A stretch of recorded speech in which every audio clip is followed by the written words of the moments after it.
been cleared and are safe to travel. It's simply not the case here in Woodhaven, in Ozone Park, in Richmond Hill, and in many other communities throughout the borough of Queens.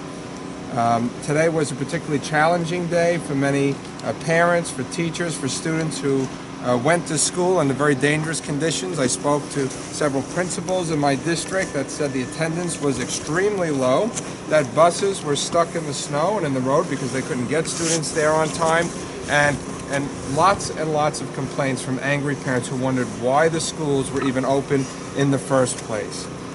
This road in particular is not a tertiary street, it's a secondary road, but it leads to Woodhaven Boulevard, a main thoroughfare here in the borough of Queens, and it is inaccessible not only to cars, not only to buses, but also to emergency vehicles. And it stretches almost 4 blocks from the point where I'm standing down to Woodhaven Boulevard, making this just a recipe for a disaster.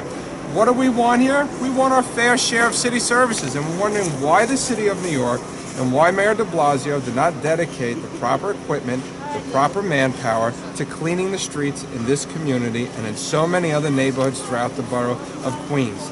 The city failed. They did not do a very good job. Maybe in some parts of the city they did a good job, but here in Woodhaven and in Ozone Park and in Richmond Hill and in so many other communities throughout the borough of Queens, the city did not do an adequate job of cleaning the streets and clearing the streets.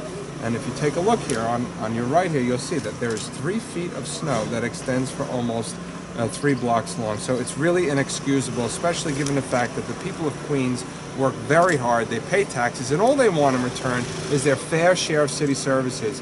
This is 2 days after the storm ended. It looks like the storm just ended 10 minutes ago, and the people in this community are outraged, they are frustrated, because they did not get their fair share of sanitation services. And all we want are for the streets to be cleared, the streets to be plowed, and for people to be able to go about their regular course of business in this community, because maybe in other parts of the city they're able to. In Woodhaven, in Ozone Park, in Richmond Hill, and in many other communities throughout the borough of Queens, they are not able to do that. And we're wondering when relief will come.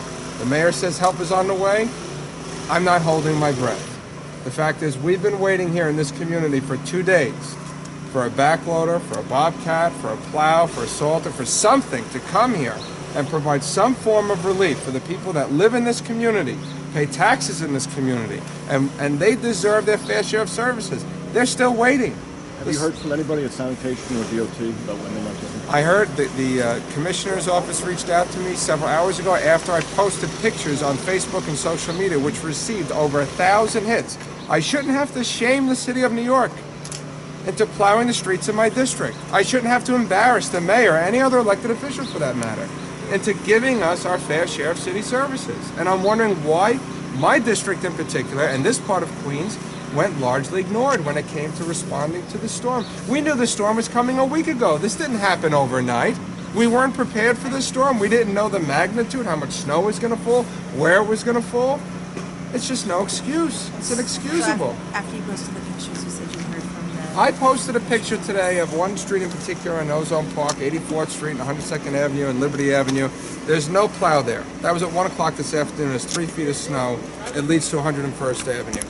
There are at least 2 or 3 dozen streets throughout this community, in this immediate vicinity. If you don't believe me, you can go around and check yourself. But the mayor obviously didn't tour this morning and yesterday when he said he came to Queens, that are still buried in snow, and people are trapped in their homes. They can't get to work, they can't get to school, and we're wondering when help is on the way. When is the relief going to come? When is City Hall going to pay attention to neighborhoods like this one that went largely ignored after the storm? They say help is on the way. They say they've taken crews from other parts of the city. I don't want to take away from other parts of the city. I think every neighborhood and every community is entitled to their fair share of services. All I know is that this community clearly did not receive it. So they haven't given you any timeline? There's no timeline, I think, because they're just so overwhelmed and they're already trying to change. They, meaning City Hall, they're trying to change the discussion to Hillary and to everything else that he was talking about at his 1 o'clock press conference. When I have senior citizens living in this community that can't get to church, I have children in this community that can't get to school. The bus can't get down this block. The parent can't drive the student to school every day. It's unconscionable. So to say that 98% of things are doing wonderful and things are great and that there's a lot of work to do, but we'll get to it when we can get to it, that's not a very good excuse. I want the mayor to come to this community and tell my constituents why their streets have not been plowed for 3 days and why there's 3 feet of snow that's preventing them from living their daily lives like the rest of New Yorkers who are already back up on their feet. One thing the mayor's office had said is that, a couple of, I think it was 96, they said it took 40 hours to clear the entire city. What would your response to that be? That My you need more response is time? you shouldn't have kept the schools open today, Mr. Mayor. If you closed the schools today, you would have allowed the sanitation plows and the private companies to do their job. But you put more traffic on the streets, more buses on the streets. You made it much more difficult for the crews to get out there and clear the streets because you told everybody they had to go to school. It didn't make sense. Why were the schools open in the first place today? This city has closed schools on much shorter notice with half the amount of snow that we received 2 days ago. And for whatever reason, the mayor says that the schools had to be open today. The schools had to be open, the attendance was down. We put people in jeopardy, we put people at risk. God forbid somebody was in an accident. I could tell you at least a dozen stories of school buses that were stranded with kids on them that got stuck in the snow. What was the purpose of that? Why didn't anybody use common sense? And this is what I'm hearing from my constituents.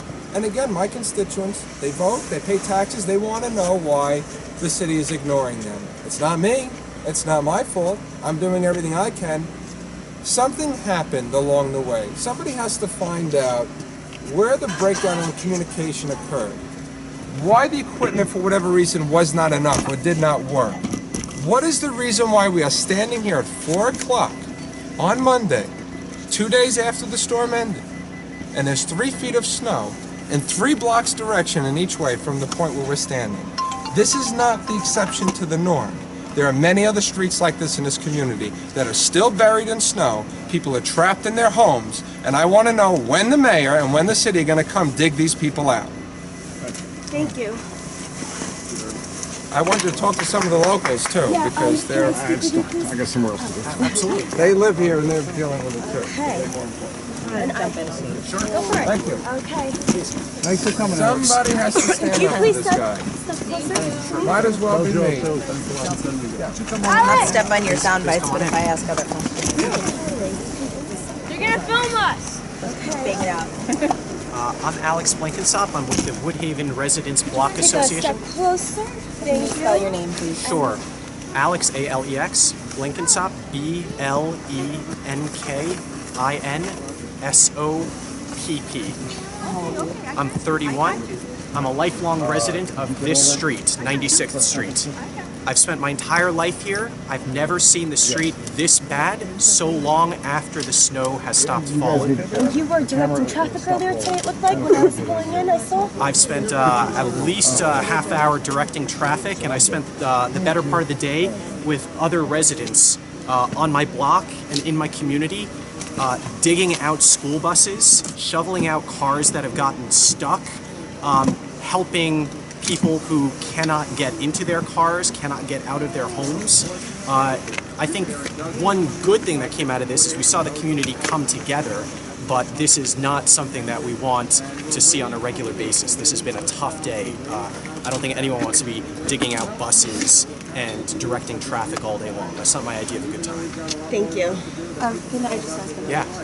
You said that you've lived through your whole life, you've never seen anything this bad, but this is obviously the worst storm the city, or the single largest snowball in a single day the city's ever seen, and the second largest snowball the city's ever seen. You're gonna stay with me or you're gonna go with me? Do you cut the city any slack for not getting to the blocks yet, or do you think that, the second day they should have had it done? Well, here's my question. Why did certain streets in other neighborhoods get plowed 2 or 3 or 4 times before this street got plowed once?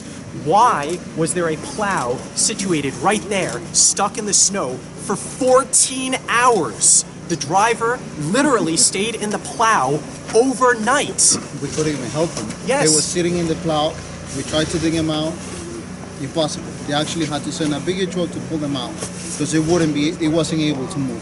There was nothing we can do, and rest assured, the people of Woodhaven came out and tried to help this driver, and tried to help the truck get dislodged.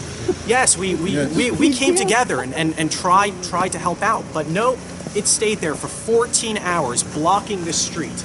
And once it was finally removed, they didn't even bother to plow the rest of it. And they didn't bother to plow any of the side streets that traffic was redirected down. That's not acceptable. Alex, to kind of piggyback on that, last year there was an outrage in the Lower East Side because with all the snowfall, they didn't have a couple of blocks that weren't plowed for a few hours and a couple of days. Do you think that there's a point where some part of the city has to go neglected just for the sake of the entire 5 boroughs? Is that just logistics, or? Well, everyone here knows that certain streets are priorities. Like, everyone knows that Jamaica Avenue and Woodhaven Boulevard would be a priority over 96th Street or 85th Road. We get that. But what doesn't make sense is that you're then plowing secondary roads in other parts of the city 2 or 3 or 4 times before you're plowing secondary and primary roads in Woodhaven once. So yes, there is a trade-off. We understand that resources are finite, but this just doesn't make any sense. It doesn't make any sense that that church is completely inaccessible to anyone in a vehicle. It just doesn't make sense that a truck was stranded here for 14 hours. There's no way to explain that. That plow that was stranded, was that the only one that come down the block? That was the only one that attempted to go down 96th Street. Then a front loader came and dug out all of the street up to that plow, and then they left. They just left. They left. I mean, I'm glad that they did half of 96th Street. That's great. I'll take that. I'm sure everyone is happy that at least that part is clear. But they could have finished the job. It's almost worse because you come down the street and then you can't go anywhere. Exactly. And They so came up the other way to get this guy out too, and they didn't do that. and so normal residents have to go out to the top of the block and direct traffic because nobody knows that it's inaccessible. And sometimes the school bus drivers and other drivers don't believe us, and then they try anyway. And you saw this just a few minutes ago about how yet another bus got stranded. This is a school bus block. They come here all the day. Yes. Yep. Who wants to volunteer next? My name is Alex Blankensop. Spell your last name. BLENKINSO. P is Peter. And you said you work for the... I'm with the Woodhaven Residents Block Association, and I'm also a member of Community Board 9. Okay. And please ask. And is that your full-time job? No. I do both of those on a volunteer basis Okay, because what do I you care do about my for- community. I am a consultant, business consultant. Fair enough. Please ask all of these other Who residents. wants to volunteer? Anyone here. Everybody.